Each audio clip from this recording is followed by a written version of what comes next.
here at 5:30. If you're a cat person, you need to listen to this. About 12,000 people develop cat scratch fever every year here in the United States. Here's the thing, you say it and the song just starts spinning in my head, I think right? Ted Nugent. Very good, yes.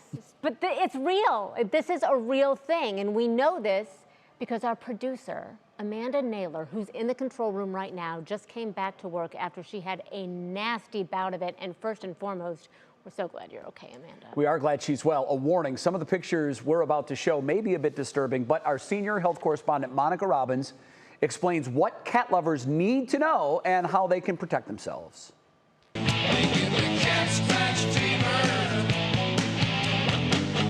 It was just a song. So did Amanda. She adores her cats and never even noticed the scratch, but couldn't ignore this. I woke up and it felt kind of like my skin was on fire on my left arm, and it looked like there were blisters just growing up my arm, and I knew we had a very big problem. A trip to urgent care for antibiotics. The next morning, I was sweating, but I was freezing, and I had a temperature, and I felt awful, and I looked down and my arm had gotten worse. She went to the emergency room, and next thing she knew, she was in a hospital bed getting the kitchen sink of antibiotics pumped into her arm, while infectious disease experts tried to figure out exactly what was making her so sick. Unbeknownst to doctors, wanted felons Bert and Ernie back home, waiting for Mom. The answer came the next day. Oh, this is cat scratch fever, and it's very serious. And all I knew was that stupid song. But she said, no, this is really a big deal. Cat scratch fever is caused by the bacteria Bartonella hensleyi, spread by fleas that cause a blood infection in the cat, who then spreads it to humans through saliva when they bite or scratch. It's not a problem for cats, and usually it's not a problem for humans, but occasionally it can become a disaster. That's because Amanda is also fighting multiple sclerosis and is immunocompromised. Common symptoms are usually bumps or cysts, swollen lymph nodes, fever, muscle, bone, or joint ache, and in extreme cases, the bacteria can attack the heart, eyes, liver, brain, or cause sepsis. Amanda's case was caught in time. Fortunately, she's back at work. Bert and Ernie remain under house arrest in a pretty posh prison. The most likely culprit? Probably Ernie. He causes the most trouble. Yes. Now, I have to tell you, I went a little light on this story, but it really is serious. 500 people are hospitalized every year with this, and the immunocompromised really have to take it seriously. I actually went very light on what we showed with Amanda because she has scars all the way up. Are you okay now?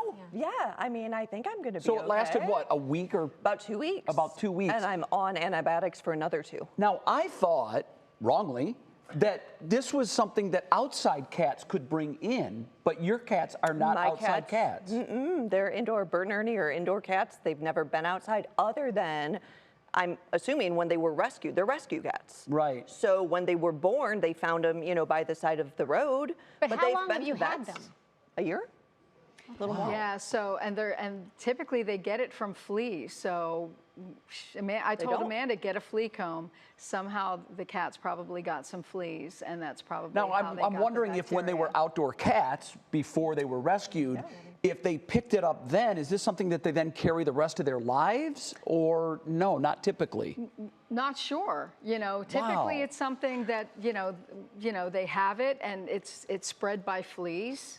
And yeah, so typically it's in feral cats, it's in kittens, and mostly kids under 15 are more likely to have it. And in most cases, once people get it, it cures on it gets better on its own. Right. Yeah, but this was hard. I mean, you were hospitalized. This was really hard on you because when we talked the other day, you were having a hard time. Well, I'll tell you, when the doctor came in and the nurse came in, they said to me, "Do you have your will ready?"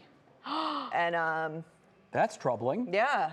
And they said, I'm sure we're just covering all the bases. But when you say something like that, I thought, oh my God, I had no idea. We're so glad Incredible. you're okay. Yes. Thanks, guys. Thankfully. Good to be back. Yeah. Glad to have you back. Okay, Thanks. now we know. Cat Thanks. scratch. She also does not like the song because she says it makes it sound like it's some sort of picnic. Yeah, no. It's anything but. It's a dumb song. Yeah. Dumb song. All right, Amanda and Mon, thank you. You're welcome. Appreciate it. Thanks, ladies. Wow.